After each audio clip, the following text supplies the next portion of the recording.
The house was too quiet for a place that used to echo with secrets. Autumn sunlight spilled across the grand marble foyer as Margaret Langley pushed the door open with her free hand. The other clutched tightly around her daughter's fingers. Nora was only 8, but she walked like she was older, her small shoulders stiff under the oversized coat Margaret had borrowed from a neighbor in a panic. She hadn't been back to Langley Estate in over 11 years. The last time her father had slammed the door behind her. This time the door had been left unlocked as if the house already knew she wasn't really welcome. The grand chandelier above them hadn't changed. Neither had the faint smell of pine cleaner and aged money. But there was something new now and etched to the air like the walls were listening. From the sitting room came the low hum of voices. Margaret didn't need to see them to know who was inside. Her older brother, Grant, smug, cruel, always his father's chosen heir. Her sister, Beth, manicured, maternal to everyone but Margaret. And Uncle Wallace, the family's shadow puppeteer, pulling strings from behind velvet drapes since before Margaret was born. They were the ones who had summoned her. Not out of grace, not out of grief. Just formality. A legal technicality she suspected. Something to check off before they divided what was left of the Langley legacy. A tap on her leg brought her back. Nora looked up, her voice barely a whisper. "Are you sure we should be here, Mama?" Margaret swallowed hard. "No," she admitted. "But sometimes we go where we're not wanted. Because the truth lives there." She brushed Nora's bangs aside and kissed her forehead. Then she squared her shoulders and walked into the lion's den. The room silenced when she stepped in. Beth was perched on the edge of the leather armchair, wearing pearls and sipping lukewarm tea. Her expression didn't move. Grant sat with legs crossed, reviewing papers he clearly already knew by heart. Uncle Wallace was near the fire, swirling a crystal glass of bourbon like he was auditioning for a play called Entitlement. Beth spoke first. "You brought the child." Margaret didn't flinch. "Her name is Nora." Beth's smile was thin. "Of course. Nora. She's family," Margaret added. "That's up for debate," Grant muttered, not looking up. Uncle Wallace chuckled without humor. "Let's just say the family tree has some questionable branches." Margaret ignored them. She spotted the empty seat furthest from the fire and took it, Nora folding into her side like a note sealed tight. "I wasn't told there'd be a reading," Margaret said quietly. "There isn't," Beth replied. "Not in the way you're thinking." Grant finally looked up, eyes sharp. "The will is clear. Everything goes to us. It was our father's final wish." "Was it?" Margaret asked. There was a pause. Even Wallace blinked. Beth spoke again, voice ice cold. "Margaret, you left. You walked out on this family. On him. Don't act surprised that you weren't in his final plans." Margaret's throat tightened. She could see the reflection of herself in the glass case across the room, a faded daughter, dulled at the edges. She didn't reply. Not yet. Instead, she reached into her coat pocket and removed a folded letter. It wasn't long. Just 2 sentences. She read it aloud. "If Margaret returns, remind her what she gave up. But if Nora speaks, let her be heard." Edward Langley. The silence after that was different. Grant's jaw flexed. Beth paled slightly. Wallace's glass stopped swirling. "Where did you get that?" Wallace asked slowly. "It was in the piano bench," Margaret replied. "The old one in Mother's sunroom." Grant barked a laugh. "You broke into the house before today?" "No," Margaret said. "Nora found it. Last summer. When we came to leave flowers." Beth stood, her voice shaking. That's not real." But it was. Her father's handwriting, flawless, slanted, unmistakable. Uncle Wallace took a long breath, suddenly cautious. Margaret met his gaze. "You see, I didn't come for the money. I didn't come for forgiveness. I came because someone buried the truth with my father. And I think it's time to dig it back up." It hadn't been a planned visit. That summer afternoon, Margaret had parked outside the Langley estate and stared at the gates for a full 5 minutes before even stepping out. Nora had sat in the back seat humming to herself, holding a paper cone of wildflowers they'd picked from the roadside. "Do we have to go in?" Margaret had asked, more to herself than to Nora. Nora had simply nodded. Grandpa liked lilies. The gate creaked open as if it remembered her. The sun cast long, uneven shadows across the driveway as they walked up. The house felt like a memory that had outgrown its own walls, too grand, too hollow. But Nora wasn't afraid. She skipped ahead, her steps light on the gravel. They didn't plan to stay long. Just leave the flowers. Maybe whisper a word of peace. But Nora had wandered toward the back of the house, drawn like a magnet to her grandmother's abandoned sunroom, the one place Margaret had once loved. The air inside still smelled faintly of lavender and beeswax. The lace curtains were yellowed but intact. And there, tucked beneath the old upright piano, was the bench. It squeaked when Nora lifted the lid. Inside, beneath a frayed metronome and sheet music long faded, was the envelope. Unmarked, except for the scrawled initials. Margaret had stared at it for hours before daring to open it. Back in the sitting room, Grant leaned forward, eyes narrowed. "You expect us to believe that letter means anything? You could have written it yourself." "Except she didn't," came a voice from the doorway. Everyone turned. Lydia March, Edward Langley's longtime housekeeper, and the only person who'd never treated Margaret like an outsider, stepped into the room. Her gray hair was pinned neatly, her hands folded in front of her, but her eyes burned with something rawer than grief. "I saw Edward write it," Lydia said. "I wasn't meant to. But I did." Grant shot up. "You're not family. You don't belong in this conversation." "Neither do secrets," Lydia snapped back. Beth sank slowly into her seat, her expression unraveling. "Why didn't you say anything before?" she asked. Lydia's voice softened. "Because he swore me to silence. Unless Nora found the letter. He said she would. He said she sees what the rest of us miss." All eyes turned to the little girl curled against Margaret's side. Nora didn't shrink. She looked back at them with quiet calm, then said something so simple, so disarming that it left the room breathless. "He said I had to help her find the real story." Wallace frowned. "What story?" Margaret reached into her bag again and pulled out an old leather notebook worn at the edges. "My father was keeping a journal," she said. "And Nora found that too. Hidden inside the piano bench, under the letter." Later that night, long after the others had stormed out, Beth red-eyed, Grant threatening litigation, Wallace eerily silent, Margaret sat at the kitchen table with Lydia and Mr. Connor, her father's lawyer. The fireplace crackled faintly behind them. Nora had fallen asleep in the next room, one hand still curled around the hem of her mother's sweater. Connor ran a hand down his tired face. "I had no idea. He never mentioned a second draft of the will. Not a journal. Nothing. Because he didn't trust you," Lydia said without malice. "Or anyone in that room." Margaret opened the notebook.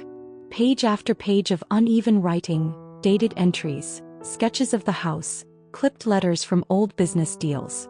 But scattered between the lines were pieces of a different Edward Langley, one who saw the cracks in his legacy and the lies his children told to preserve it. July 8th. Grant forged my signature on the Q3 transfer documents. Wallace covered for him. I confronted them. They gaslight me. I played along. But I'm not blind anymore. August 12th. Beth told the staff I was confused again. She's begun medicating my tea without my consent. Lydia suspects it. I trust her, but she's alone in this. September 2nd. I saw Margaret in town today. She didn't see me. Nora was with her. That child carries peace in her bones. I wonder if it's too late to do something right. Margaret stopped reading. Her hands trembled. Connor exhaled. "This changes everything." Lydia nodded. "But it'll get ugly." Margaret looked toward the sleeping shape of her daughter. "It already is." The next morning brought fog. A thick wool-like haze settled across the estate, making everything feel quieter than it was. Margaret stood at the edge of the study, staring at the portrait of her father. It had been repainted a few years before his death, softer around the eyes, less severe than he had truly been. "Legacy's a funny word," she muttered. Behind her, Mr. Connor reviewed documents sprawled across the table. Lydia poured coffee without asking. Nora sat cross-legged on the rug, flipping through the journal with reverent care, like it was a sacred text. Margaret ran a hand through her hair. "They'll fight this." Connor didn't look up. "They'll lose." "You sound sure." "I am. Edward may not have filed the final draft of the will, but the journal, the letter, the sealed instructions to let Nora be heard, they hold legal weight. Especially if the video evidence pans out. Video. Margaret blinked. "There's more." Connor opened a slim black folder and withdrew a USB drive. "This was mailed to my office anonymously last week," he said. "No return address. But based on the handwriting and the contents I've reviewed, I believe it's real." He glanced at Nora. "Did your grandfather ever mention a recording?" Nora looked up. "He said stories are stronger when you can hear the voice." Margaret sat beside her daughter. Her voice dropped.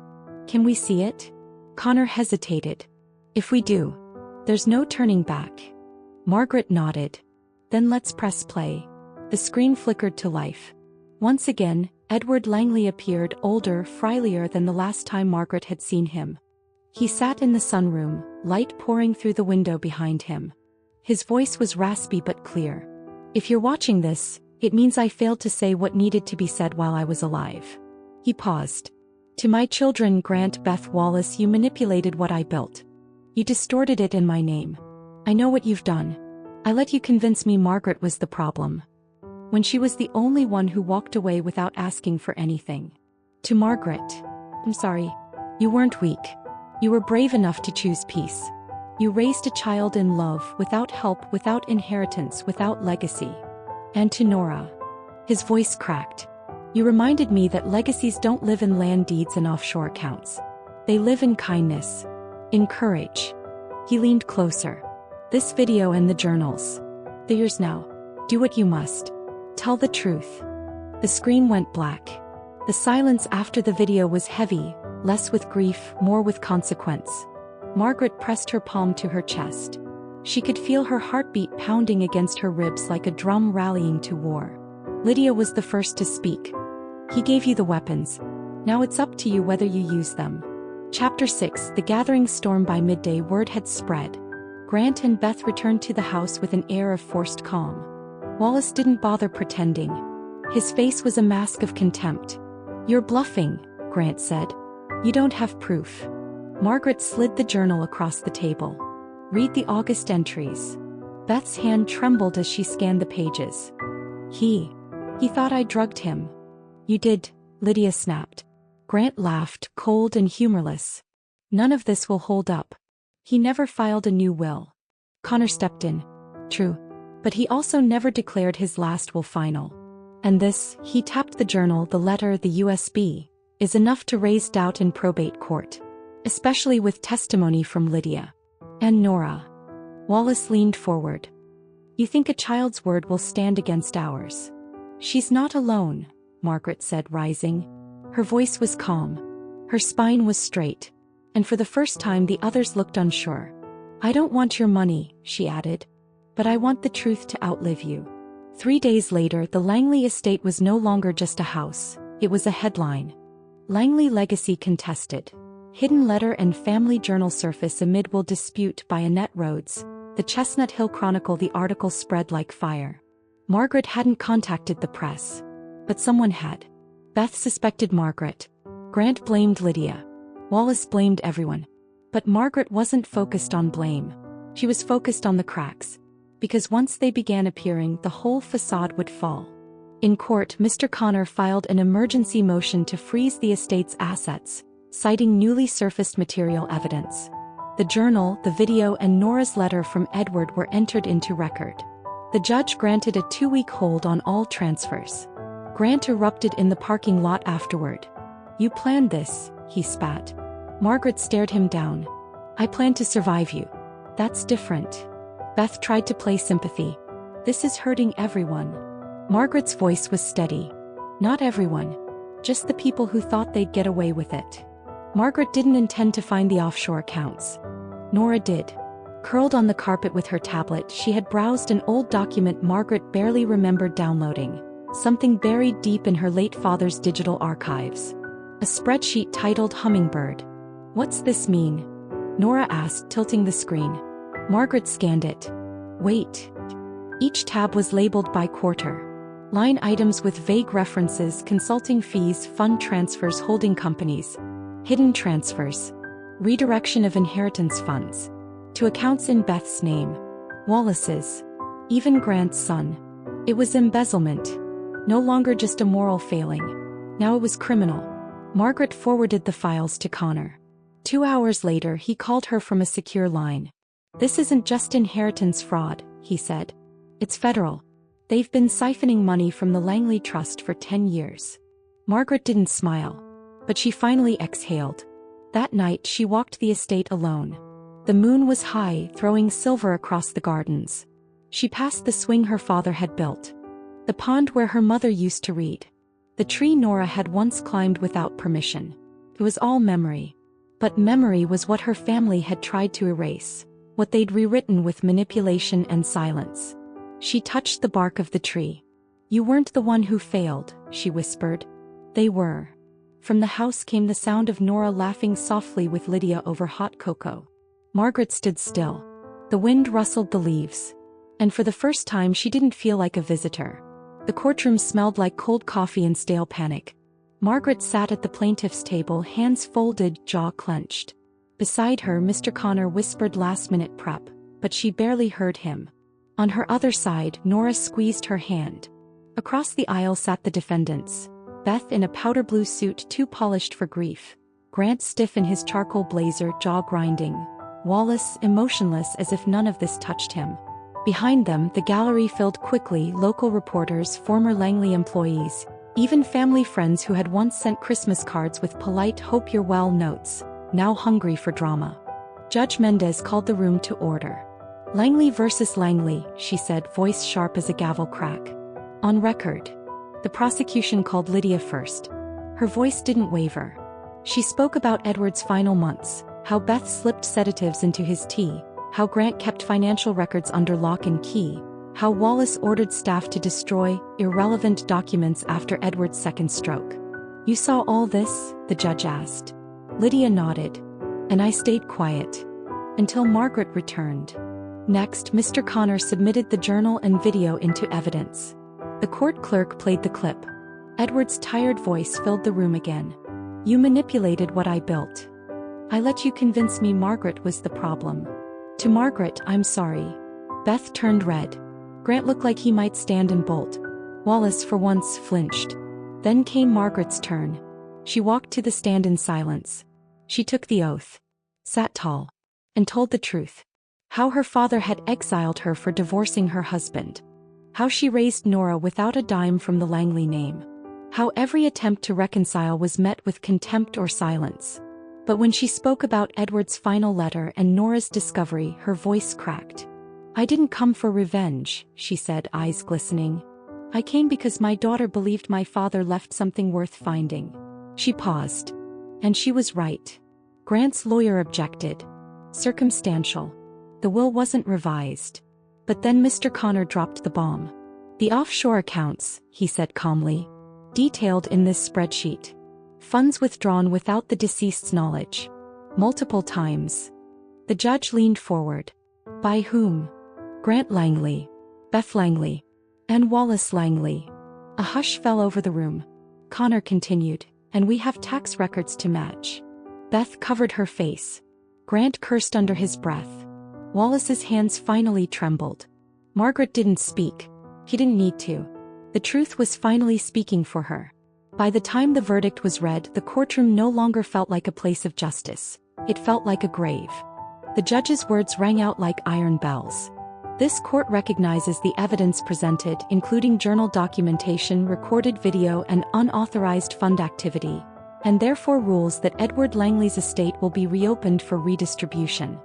Pending criminal investigation into financial misconduct, the assets shall remain frozen.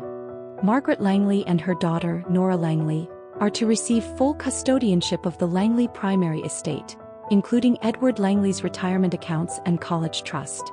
Case adjourned. Grant stormed out first. Beth followed, mascara streaking down her cheeks, heels clicking like knives on tile. Wallace sat motionless for several seconds, then leaned back and smiled, an eerie, defeated sort of smile. Legacy's just a long con, Margaret. And you won today. She didn't answer. She just stood, took Nora's hand, and walked out the front doors into the cold light of afternoon. The estate was quiet again. No arguments. No staged family dinners. No secrets coiled in the wallpaper. Just wood and stone and echoes. Margaret stood in the doorway of her father's study. She could still smell him in the leather. She pulled open the desk drawer and found something she hadn't seen in years. A photo of the 4 siblings when they were children barefoot in the garden. She stared at it a long time. Then she ripped it in half just where the line split her from the others. Later that week, Margaret found a folded page under her pillow. Nora's handwriting. Crooked, thoughtful. Dear Grandpa, I think you knew you'd never get to say some things out loud, so you gave me the pieces. Mom says you were mean to her and I believe her. But she also says you tried at the end to be good. I think trying is important. I hope you're somewhere better now. Love, Nora. Margaret cried when she read it. Not the kind of crying that breaks you. The kind that lets something go. Mr. Connor visited one last time with papers. Margaret's name would now be tied to the estate. Legally, publicly. She could move in. She could rebuild the Langley name. Or she could sell everything, leave the town and start somewhere fresh. He placed the papers on the table. It's your decision. She didn't answer right away. She just looked out the window at her daughter running through the tall grass, barefoot and wild. 6 weeks later, the estate was sold. The proceeds were divided. Part went into a trust for Nora. Part was donated anonymously to a domestic violence shelter. And the rest? Margaret used it to buy a small coastal home. Nothing grand, nothing inherited. Just theirs. A place for peace. She never changed her last name back. But she never spoke of the Langley legacy again. On a warm spring morning, Nora placed fresh lilies on a simple gravestone marked Edward Langley, too late for forgiveness. Not too late for truth. Margaret stood behind her daughter, fingers wrapped around a journal that was no longer heavy. She had carried enough.